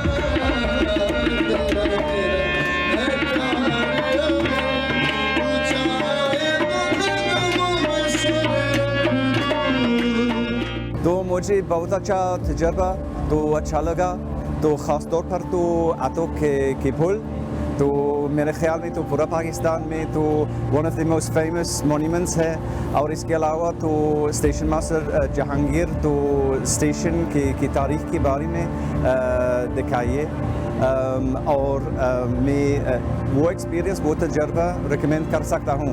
देखिए, मैं हिस्ट्री के बारे में तो पता नहीं, लाजमी बात है। आप 3 म्यूजियम्स टोटल देख रहे हैं, आप 2 गोलरा पे देखते हैं और एक इधर आके भी आप अटकपुर में आके भी एक म्यूजियम देखते हैं। तो बड़ी ट्रेन की हिस्ट्री और बड़ी चीज़ें उन्होंने अच्छी पुरानी प्रिजर्व भी की हुई है और रखी हुई है। लेकिन ये कि हिस्ट्री देखते हैं, बंदा पुरानी ट्रेन देखता है, पुरानी ट्रेन के बारे में पढ़ता है, जो कि बड़ा अच्छा एक्सपीरियंस। और अटकपुर स्टेशन जो है वो भी पता करने के बाद ये पता चले कि जिस 1882 में बनने के बाद भी अभी आज तक वो उसी तरह चल रहा है जिस तरह वो पहले चलता था। सफारी ट्रेन चलाना रेलवे पाकिस्तान का एक बड़ा ऐसा इकदाम है। इससे न सिर्फ बच्चों को और फैमिलीज़ को तफरीह हासिल होती है, बल्कि इसके साथ साथ रेलवे की हिस्ट्री का भी पता चलता है थ्रू म्यूज़ियम से। गोलरा स्टेशन पे 2 म्यूज़ियम हैं, यहाँ पे रेलवे की पुराने आलात रखे गए हैं और पुराने इंस्ट्रूमेंट रखे गए हैं। इसी तरह अटकपुर स्टेशन जो है ये एज़ इट इज़ ब्रिटिश दौर से चला आ रहा है और बिल्कुल उसी तरह रिज़र्व किया हुआ है। मैं रेलवे पाकिस्तान को मुबारकबाद देता हूँ और साथ मतलब यही प्रपोज़ल देता हूँ कि इस सफारी ट्रेन की तरह डिफरेंट सिटीज़ में, क्योंकि पाकिस्तान एक हिस्टोरिकल कंट्री है, जिस तरह लाहौर है, कराची है और दूसरे शहर हैं, वहाँ पे बहुत पुरानी हिस्ट्री है, तो इसी तरह दूसरे शहरों में भी सफारी ट्रेन चलानी चाहिए। ये जो ब्रिज हमने देखा है 1880 का, लोग तो बाहर के लोग देखने जाते हैं, हमारे पाकिस्तान में बड़ा कुछ है देखने को। माशाल्लाह बच्चों को दिखानी चाहिए ऐसी चीज़ें। बहुत अच्छा एक्सपीरियंस रहा, ट्रेन में भी बहुत मज़ा आया। उसके बाद फिर सारी जगह जो भी जितनी भी हम लोगों ने विज़िट की हैं वो बहुत अच्छी थी। बेसिकली मैं ये समझता हूँ कि 1880 में ये ब्रिज बना, ये रॉट आयरन का बना हुआ ब्रिज है, और 1889 में गालबन आईफल टावर भी बना, कंप्लीट हुआ। लोग उसको एज अ बहुत बड़ा एक टूरिस्ट प्लेस समझते हैं और जाते भी हैं फ्रांस में, पेरिस में। तो मेरा ख्याल है यहाँ पे भी अगर हम टूरिज़्म को डेवलप करें, जिप लाइंस बनाएं, कुछ और एक्टिविटीज़ यहाँ पे क्रिएट करें, पैराग्लाइडिंग हो सकती है, तो यहाँ पे तो बहुत ज़बरदस्त चीज़ें हम बना सकते हैं और टूरिस्ट को अट्रैक्ट कर सकते हैं। एंटरटेनमेंट के साथ हमें जो है वो बहुत कुछ सीखने को भी मिलता है, हमें हिस्ट्री के बारे में भी पता चलता है, तो आई थिंक ये अच्छी चीज़ है, तो ज़रूर आना चाहिए और इसको विज़िट करना चाहिए। जो ट्रेन्स के साथ मैं समझता हूँ लोगों की एक फैसिनेशन है, ट्रेन्स के साथ एक नॉस्टैल्जिया भी लोगों का वाबस्ता है, और इस पूरे ट्रिप में मेरा ख्याल है लोगों को बहुत कुछ सीखने को भी मिलता है। म्यूज़ियम बहुत ज़्यादा दिलचस्प बनाए हुए हैं, बहुत ज़्यादा इंटरेस्टिंग थे, बच्चों के लिए बहुत अच्छी जगह है।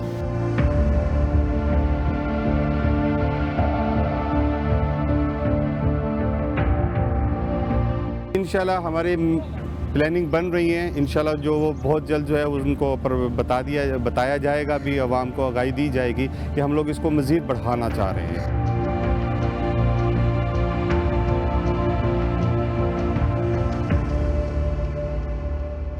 चलें जी, सफारी ट्रेन की तो सैर हमने मिलके कर ली है। अनलकीली मैं खुद तो नहीं जा सकी हूँ, लेकिन मिलके हमने चलें फिर भी सैर कर ली और बहुत अच्छा इनिशिएटिव है पाकिस्तान रेलवे का, इसको अप्रिशिएट करना चाहिए और आप सबको भी जाना चाहिए वहाँ पे। अच्छा, कराची मलीर बकरा मंडी भी सजने को इस वक्त तैयार है। ईद कुर्बान की आमद है और इस मंडी में जानवर बड़ी तादाद में लाए जा चुके हैं, लाए जाते हैं यूजुअली भी, और जिनका ताल्लुक मुख्तलिफ सूबों से होता है। सो डिफरेंट प्रोविंसेस से इस मंडी में जानवरों को लाया जाता है और उनकी फिर खिदमत की जाती है मुख्तलिफ तरीकों से। बड़े खूबसूरत जानवर होते हैं और मवेशी मंडी में पंजाब से लाए गए भारी भरकम बैलों की भी खूब धूम होती है, जिनकी न सिर्फ खुराक मुनफरिद होती है बल्कि कीमत भी बहुत ज्यादा हाई होती है। वो कीमत की भी बड़ी धूम हो जाती है। Rana Qadeer has to say something about it. देखते हैं कि राना कदीर क्या कहते हैं। देखिए जी, इस वक्त हम मलीर की जो बकरा पीढ़ी है यहाँ पर मौजूद है। यहाँ पर जो है वैसे तो साल के 12 महीने जो है ये बकरा पीढ़ी में जानवर जो है बिकते हुए दिखाई देते हैं, लेकिन अब जो है क्योंकि ईद उल अज़हा करीब आ रही है तो यहाँ पर जो है ईद के हिसाब से भी जानवरों की आमद का सिलसिला जो है वो शुरू हो चुका है। और इस बकरा पीढ़ी के हवाले से ये बात पहले भी तकरीबन तमाम लोग जानते हैं कि यहाँ पर जो जानवर होता है वो मुनासिब कीमत में जो है वो दस्तियाब होता है। इसमें गाय भी हैं मुख्तलिफ किस्म की और पाकिस्तान भर के मुख्तलिफ इलाकों से, सूबा सिंध के मुख्तलिफ अजला से जो है यहाँ पर आती हैं और बकरे भी जो है इसी तरह मुख्तलिफ इलाकों से यहाँ पर लाए गए हैं। और इब्तदाई तौर पर अभी जो हमारी बात हुई है शहरियों से, उनका यही कहना है कि यहाँ पर हालांकि अगर जो मेन मार्केट है कराची की जो नॉर्दर्न बाईपास पर लगाई गई है उसके मुकाबले में अगर देखें तो यहाँ पर जो है रेट है वो जानवरों के वो थोड़े से हमें कम दिखाई देते हैं। लेकिन शहरियों के मुताबिक क्योंकि महंगाई बहुत ज़्यादा है और उनकी आमदनी के हिसाब से यहाँ पर भी जो है वो इनके जानवरों के रेट जो है वो ज़्यादा दिखाई देते हैं। इस वक्त यहाँ पर मैं बकरे यहाँ पर खड़े हुए हैं मुख्तलिफ इक़साम के, ये दिखाएं ज़रा। इसमें मुख्तलिफ नस्लों के बकरे हैं और यहाँ पर भी ख़रीदो फ़रोख्त का सिलसिला यहाँ पर शुरू हो चुका है बाकायदा, और शहरी भी मौजूद हैं, व्यापारी मौजूद हैं, इनसे भी हम बात करेंगे। अस्सलाम वालेकुम। वालेकुम अस्सलाम। ये आपके हैं बकरे सारे? जी जी। अच्छा, कौन कौन सी नस्ल के बताएंगे आप हमें? कामोरी है, गुलाबी है, लैलपुरी है, शामरूटी है, हर नस्ल का बकरे है। अच्छा, कौन सी है गुलाबी और कामोरी कौन कौन सी है? दिखाएं ज़रा। इधर आ जाओ, इधर आ जाओ। दिखाएं ज़रा, मुझे दिखाएं ये कहाँ पर है। अच्छा, गुलाबी कौन सी है? गुलाबी ये वाली है। अच्छा, ये वाली दिखाएं, इस तरफ दिखाएं ज़रा इसको। ये गुलाबी नस्ल का जो है बकरा है, इसकी कीमत कितनी है? ये आखिरी समझो 65 का देना है। 65,000 का। और कामोरी कौन सी है? कामोरी ये। और ये कितने की दे रहे हैं? ये 50 का देना है। ये 50 का दाना है। अच्छा, और कौन सी नस्लें हैं? बस बता दें मुझे ज़रा। ये कौन सी है? लैलपुरी बोलते हैं। लैलपुरी ये कितने का? ये आपको पड़ेगा 65 का। 65 का। अच्छा, बिकी है आप ईद के हिसाब से? हाँ बिक रहे हैं इंशाल्लाह, हम बिक रहे हैं। बिके कितने का बेचा आपने? कौन सा बेचा है? बाबा सब ये बेचे 65 का, 70 का जोड़ा रोजी मिलता है। हम लोग दे रहे थे, जा रहे हैं। दे देते हैं? हाँ देते, थोड़ा रोजी लगता है। अच्छा ठीक है। यहाँ पर जो है ये कीमतें जो है 65-70 हज़ार रुपये और मुख्तलिफ डिमांड जो है ज़ाहिर है ज़्यादा की जाती है। और यहाँ पर जो है शहरी भी मौजूद हैं, उनसे भी हम बात करेंगे। यहाँ ये जो इनको इनके अंदर सजाया भी गया है इन बकरों को, और शहरी भी मौजूद हैं। थोड़े से शहरियों से भी बात करने की कोशिश करते हैं हम। अच्छा भाई, अस्सलाम वालेकुम भाई। अच्छा ये बताएं, आपने जानवर ख़रीदा है? जी अल्हम्दुलिल्लाह 4 जानवर ख़रीदे भाई से। कितने के लिए आपने? 60 हज़ार के एक जानवर। 60 हज़ार का? बारी जानवर माशाल्लाह बहुत खूबसूरत और अच्छे जानवर। अच्छा, थोड़ा कौन सा लिया आपने दिखाएंगे? अभी ये एक एक्सचेंज में लिए, बाकी जो इसके अलावा है वो इससे भी भारी है। इससे भी भारी है? वो भी भारी आ रहे। क्या समझते हैं रेट, मतलब कैसे हैं इस मर्तबा बकरों के? अल्हम्दुलिल्लाह माशाल्लाह से इनके रेट बहुत काफ़ी अच्छे, काफ़ी ज़्यादा अच्छे। और बाहर की सब्जी उस मंडी में गए आप ना, उसके मुकाबले में और यहाँ पर कैसे रेट हैं इस मलीर वाली में? आसमान ज़मीन का फ़र्क है। अच्छा, कितना बताए ना थोड़ा सा? मैक्सिमम लाख रुपए का फ़र्क है। या वहाँ पर अगर लेंगे तो लाख का मिलेगा? वहाँ जो है ना लाख रुपए इससे महंगा मिलेगा। ठीक है जी। ठीक है, थैंक यू। ये शहरी मेरे साथ मौजूद थे और उन्होंने बकरे भी ख़रीदे हैं। और जिस तरह से मैंने पहले ही बताया कि नॉर्दर्न बाईपास पर जो मेन मरकज़ी जो मवेशी मंडी है उसमें जो है और यहाँ पर जो है काफ़ी फ़र्क है। जो जानवरों के रेट हैं उसमें यहाँ पर सस्ते पड़ सकते हैं, और शहरी जो आम शहरी हैं वो यहाँ कर बासानी जो है अपनी पसंद का जानवर वो ख़रीद सकते हैं। जी।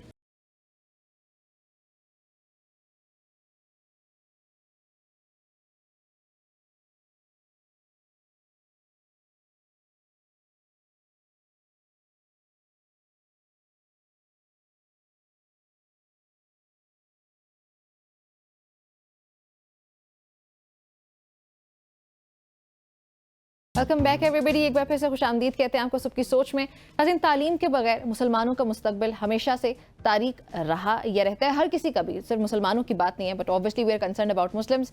ये बात हमें सर सैयद अहमद खान ने बहुत साल पहले सिखाई थी और आज के दौर में भी, आज के साल इस मौजूदा दौर में भी हमें ये बात अंडरस्टैंड करने की ज़रूरत है कि तालीम नहीं होगी जब तक हम वक्त के साथ आगे नहीं बढ़ेंगे, तब तक तरक्की का ख्वाब जो हमारा है वो कभी भी पूरा नहीं हो सकता। तो सर सैयद अहमद खान की लेगेसी को लेकर कौन अफराद ऐसे हैं जो आगे बढ़ रहे हैं और आज भी हमारे पाकिस्तान में उनकी कोशिशें नुमायां हैं और ये हमें बताने की कोशिश कर रहे हैं कि हमें मॉडर्नाइज होना पड़ेगा, हमें खुद को मॉडर्न एजुकेशन की तरफ लेके जाना पड़ेगा। इन स्टूडियो इस वक्त हमें ज्वाइन किया है सैयद अहमद मसूद ने, जो कि प्रेसिडेंट है सर सैयद मेमोरियल सोसाइटी के। साथ ही हमें ज्वाइन करे जी सैयद आमिर मसूद, जो कि प्रोजेक्ट डायरेक्टर हैं, और मंजिल मकसूद ने भी साथ ही हमें ज्वाइन किया है। Welcome you all. कैसे हैं आप लोग? गुड, शुक्रिया, thank you very much. Aamir आपकी तरफ आऊंगी सबसे पहले। सर सैयद अहमद खान का ये जो ख्वाब कि मुसलमान खास तौर पे मॉडर्न एजुकेशन के जरिए आगे जाएं, वो आज के दौर में आपको पूरा होता दिखाई देता है? बहुत दिखाई देता है।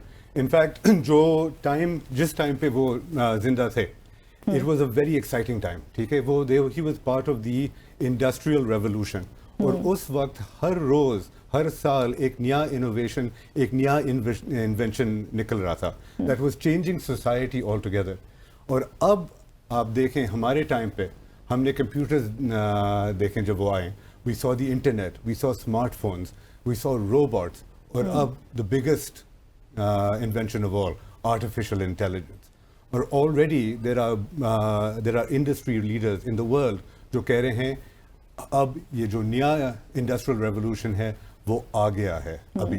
सो the vision of sir Syed Ahmad Khan for a modern education to bring technology and science to the people is as important today as it was in his time. अच्छा आमिर, साथ ही मसूद साहब भी कोई कमेंट ऐड करना चाहते थे कि सर सैयद अहमद खान से आपका क्या ताल्लुक है, हमारे नाज़रीन के लिए, if you want to add that comment. I will leave that to my father. Okay sure. Thank you Namra. Sir Syed Ahmad Khan के दो बेटे थे, सैयद हामिद और सैयद महमूद।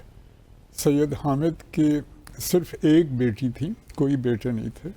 सैयद महमूद के सिर्फ एक बेटे थे, मेरे दादा सर सैयद रस मसूद। ठीक है। सर रस के सिर्फ दो बेटे थे, मेरे ताया और मेरे वालिद। मेरे ताया के सिर्फ दो बेटियां थीं और मेरे वालिद के हम सिर्फ दो बेटे थे। तो मेरी परनानी की ख्वाहिश थी कि जो बड़ा बेटा हो उसका नाम सैयद अहमद रखा जाए और जो छोटा बेटा हो उसका नाम सैयद महमूद रखा जाए। तो आजकल आमिर और मैं, we are the only living direct descendants of sir Syed Ahmad Khan in Pakistan. Mashallah. And this is because my younger brother Sayyid Mahmood is in England, and my daughter Alia Masood is also abroad currently with her family. ठीक है। And my two girl cousins, तायाजाद बहनें मेरी, वो अलीगढ़ में हैं। तो we are the only two living direct descendants of Sir Sayyid in Pakistan. माशाल्लाह माशाल्लाह, दैट्स वेरी ग्रेट। अच्छा सर सैयद मेमोरियल, उसके बारे में बताएं हमारे नाज़रीन को कि वो क्या है सोसाइटी और वो किस तरह ऑपरेट कर रही है, आप उसको हेड कर रहे हैं। जी, मैं फ़िलहाल इलेक्टेड प्रेसिडेंट हूँ सर सैयद मेमोरियल सोसाइटी का। Sir Syed memorial society was set up in 1989 by a group of senior military officers and bureaucrats who'd all studied at the Aligarh Muslim University in India and then migrated to Pakistan. तो उन्होंने ये शुरू करी और the society's prime objective is to promote the vision and mission of Sir Sayyid throughout Pakistan and throughout the world. अच्छा आपकी तरफ आती हूँ। सर ने जैसे कहा है कि उनके विजन और मिशन को पाकिस्तान में और ख़ासतौर पे मुसलमानों के सामने लेके आना है, उसके लिए आपकी सोसाइटी ने अभी क्या प्रोजेक्ट्स वगैरह उनका आगाज़ किया है? हमने कुछ बड़े एक्साइटिंग प्रोजेक्ट्स का आगाज़ किया है, जिसके अंदर हम बच्चों को robotics, artificial intelligence, machine learning और इंटरनेट ऑफ थिंग्स की तालीम देंगे। कुछ वर्कशॉप्स हैं जो हम बच्चों को करवाएंगे। इसके अलावा अपना बिजनेस खुद स्टार्ट करना, एंटरप्रेन्योरशिप, जो कि आजकल थोड़े अडल्ट बच्चों को सिखाया जाता है, मगर हम कोशिश कर रहे हैं कि फाउंडेशनल ईयर्स में ही बच्चों को ये चीज़ सिखाई जाए, ताकि जब ये अंडरस्टैंडिंग और नॉलेज उनके पास आएगी तो घर बैठे वो ख़ुद भी अपना बिजनेस से स्टार्ट कर सकते हैं और एंटरप्रेन्योरियल एक माइंडसेट के साथ पाकिस्तान की कंट्रीब्यूशन, इकोनॉमिक कंट्रीब्यूशन कर सकते हैं पाकिस्तान और ये में। प्रोजेक्ट का डिज़ाइन कैसे हुआ, ये कैसे आप लोग इसको आगे लेके चलेंगे? हम लोग एक समर कैंप कर रहे हैं इंशाल्लाह जुलाई में, जुलाई के पहले हफ्ते स्टार्ट होगा, जुलाई के एंड में ख़त्म होगा। उसके अंदर 3 किस्म के कोर्सेज हैं, एक प्रोग्रामिंग का कोर्स है, एक एंटरप्रेन्योरशिप और एक रोबोटिक्स का AI रिलेटेड। जी 3 कोर्सेज हैं जो कि हम ऑफर कर रहे हैं और ये बड़ा रिगरस सा प्रोग्राम है जिसके अंदर बच्चे हफ्ते में 3 दिन आया करेंगे और उनको ट्रेंड जो इंस्ट्रक्टर्स हैं वो लोग पढ़ाया करेंगे। बहुत इंटरैक्टिव किस्म का सेशन होगा जिसके अंदर कुछ काम वो क्लासरूम में करेंगे, कुछ काम बाद में भी उनको दिया जाएगा ताकि वो उस चीज़ को कंटिन्यू कर सकें। And by the end of the workshop we will be assessing them कि कितना उन्होंने सीखा। पेरेंट्स को बुलाया जाएगा, बाहर के लोगों को बुलाया जाएगा ताकि वो असेस करें कि अगर फॉर इंस्टेंस हम एंटरप्रेन्योरशिप वाली वर्कशॉप में एक एग्जीबिशन लगाएंगे उनके प्रोडक्ट्स की, तो बच्चे अपने प्रोडक्ट्स खुद बेच सकेंगे, उसको पिच कर सकेंगे और उसके बाद अगर उनकी प्रोडक्ट बिकती है या नहीं बिकती, they would be able to tell us कि what went wrong, how would they want to pivot, किस तरह चीज़ों को बेहतर किया जा सकता है। सो ये सारी चीज़ें जो आजकल हम बड़े बच्चों को सिखा रहे हैं, यूनिवर्सिटी लेवल और बड़े को अडल्ट्स को सिखा रहे हैं, यंगर एज में सिखाना चाहिए क्योंकि ये एक वेव है पूरी दुनिया में कि बच्चों को कन्फाइन ना करें क्लासरूम्स में, let them think beyond out of the box जी, and let them get out of the classrooms. yes because you know real world problems जो हैं उनके बारे में सोचेंगे छोटी उम्र में तो ही वो आगे कुछ कर सकते हैं। बेशक।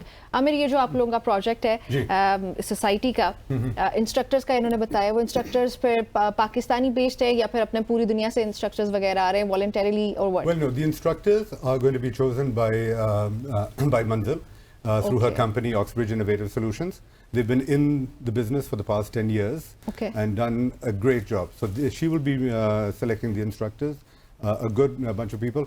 We also have set up a team of educators around the world. All right. People with international experience in education, people who have actually designed policies for different countries on education as well. So these people are strong professionals who will be observing to see how our first camp goes and they will be driving this project forward because this is just the beginning, the summer camp. We are now wanting to go to a longer term basis and to grow that in number of subjects and a number of students. That's the main thing. We have to get it out to as many students as possible. ठीक है मसूद साहब, आप हमारे साथ मौजूद हैं and I don't want to talk about 2024, I want to talk about sir Syed Ahmad Khan more. तो हमारे नाजरीन को कुछ भी anything about sir Syed Ahmad Khan if you want to share please. That's very kind of you Namra. खुशी से सबसे पहले तो मैं ये कहूँगा कि सर सैयद के बारे में मैं समझता हूँ काफ़ी गलत ख्याल भी हैं और वजह उसकी ये कि वो उन्होंने जब वो वहाँ बगावत हुई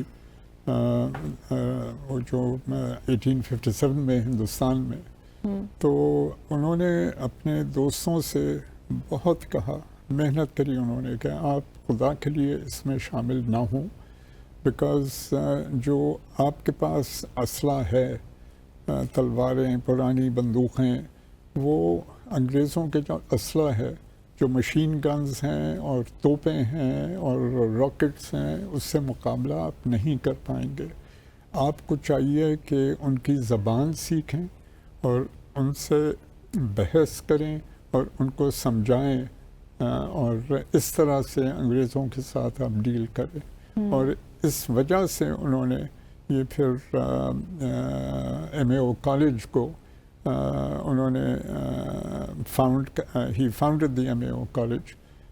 वो विलायत गए अपने पैसे अपना घर बेच के और 1.5 साल विलायत में रहे and he toured all the major universities and the public schools even just to see how the education was being imparted. And he was very impressed, and so he came back and on the same lines he established the MAO college in Aligarh. All right. Amir, so Syed Ahmed Khan's vision that we need to get along with the world, with the modern world. और आज भी मुझे लगता है that we are scared to accept those changes. Okay, first I'm going to take issue with what you just said. You said that you're not concerned about 2024 today. That I you am want to concerned. hear about Sir Syed, right? No, the reason I bring that up is because to be concerned about modern times and concerned about the future is exactly what Sir Syed was doing right then. And if he was sitting right here, and I wish he was, he would also tell you the same thing. He would say that, well, पुरानी कहानी क्यों हम उस पे क्यों लगे हुए हैं? We should be proud of our heritage. There's no doubt about that. But we need to keep on looking forward. That is what's important. And that is what the essence of what he was trying to get the Muslims to do, is to modernize and to look into the future so that they could actually master their future. So जब आप कहती हैं modernization के बारे में, हम कहीं पीछे हैं. Well, everyone is. This technology is moving so quickly. Everyone in the world is playing catch up. True. Okay? But I'll say one thing. I've been to many schools, from the schools for the underprivileged to the schools where people can afford a lot more. And definitely education anywhere in the world is a classist issue. मतलब अगर आपके पास पैसे हैं, you get a better education, you get better courses. That is unfortunately the truth anywhere you go. But when I go to all of these schools and I look at those children, I see one common factor amongst all of them. And that is they want to have the same opportunities as everyone else.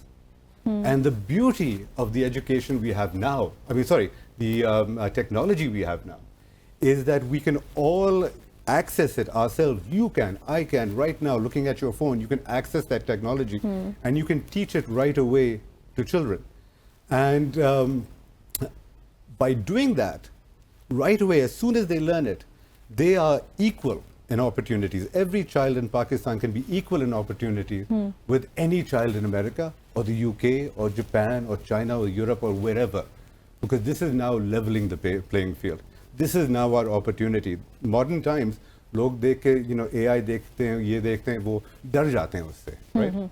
But actually, this is a great opportunity for us to grab it and to make our own future. True मंजिल, ये जो आप लोगों का project है इसी पे based है कि हमें आगे बढ़ना है, मॉडर्न वर्ल्ड के साथ आगे जाना है. तो अभी आप लोग गवर्नमेंट को भी ऑन बोर्ड ले रहे हैं? जी, अगर मैं अपने कंपनी की बात करूँ, ऑक्सब्रिज इनोवेटिव सॉल्यूशंस, तो we are working with the government. हम लोगों ने एक बच्चियों के स्कूल में एक इजादगाह कायम की है, which is a maker space, जो कि आप बाहर के मुल्कों में देखेंगे कि स्कूलों में भी होती है. वहाँ पे बच्चियाँ रोबोटिक्स सीखती हैं, ये सारी इमर्जिंग टेक्नोलॉजीज़ और फ्यूचर फॉरवर्ड टेक्नोलॉजीज़ के बारे में सीखती हैं, ताकि उनको आगे ये प्रॉब्लम ना हो कि हमने क्या करियर चूज़ करना है. And they should develop an interest in stem subjects. So this is going on with the government. एक और प्रोजेक्ट है जिसमें हम गेम्स के थ्रू बच्चों को, ऑनलाइन गेम्स के थ्रू बच्चों को सिखा रहे हैं साइंस के कॉन्सेप्ट्स, मैथ के, ज्योग्राफी, हिस्ट्री, डिफरेंट कोर्सेज के कॉन्सेप्ट सिखा रहे हैं. So that is also something that has never been done before in Pakistani government schools. तो वो हम इंशाल्लाह उनके साथ कर रहे हैं. So definitely we are proponents of emerging technologies and future forward careers. और हम बच्चों को इस टाइम पे फाउंडेशनल ईयर्स में हमारी कोशिश है कि उनको ऐसी अपॉर्चुनिटीज़ प्रोवाइड की जाएँ, ऐसे इन्वायरमेंट प्रोवाइड की जाए कि वो they don't feel deprived and they feel at par with their counterparts around the world, ताकि जैसे ही यूनिवर्सिटीज़ में जाएं और आगे डिग्री हासिल करें तो वो कम्पीट कर सकें उनके साथ. क्योंकि नॉर्मली ये होता है कि हमारे बच्चे कम्पीट नहीं कर पाते, उस टाइम तो उनको जाके समझ आ रही होती है कि मैंने कौन सी डिग्री करनी है. मसूद साहब, we have a very few seconds left. Any last comments if you want to add? No, I just want to again pitch that if it had not been for Sir Syed founding the MAO College, which was later given a charter, university charter in 1920, the Qaid-e-Azam himself often remarked that if it not been for the students of the Aligarh Muslim University, Pakistan's foundation could well have been delayed, if not denied. Thank you so very much for joining us. बहुत शुक्रिया आप लोगों का हमें join करने के लिए. नाज़रीन, सर सैयद अहमद खान का जो ख्वाब है कि हमें मॉडर्नाइज होने की ज़रूरत है। तोपों से या हथियारों से हम कभी जवाब नहीं दे सकते, कभी जंग नहीं जीत सकते। हमें तालीम हासिल करने की ज़रूरत है, आगे बढ़ने की ज़रूरत है, और जब तक हम ये नहीं करेंगे तब तक हम तरक्की का एक ख्वाब ही देखते रहेंगे, वो ख्वाब कभी पूरा नहीं होगा। प्रोग्राम में एक ब्रेक शामिल करते हैं।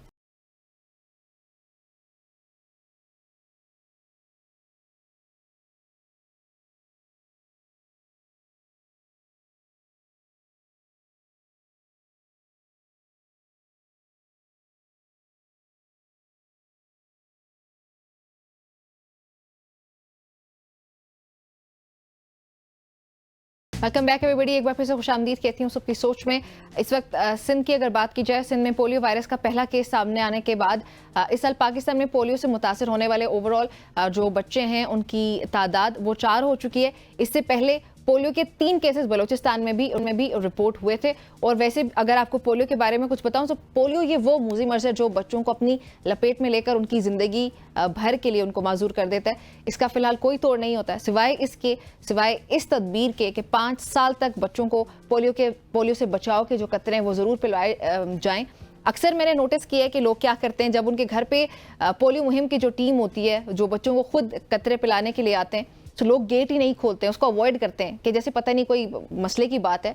सो प्लीज़ जब ऐसे हुआ करे, जब कोई टीम आपके घर आती है, दस्तक देती है बच्चों को कतरे पिलाने के लिए, तो अपने बच्चों को छुपाया ना करें। वो आप लोगों का कुछ लेके नहीं जा रहे होते, पोलियो से बचाव के वो कतरे होते हैं, अपने बच्चों को ज़रूर वो पिलवाया करें।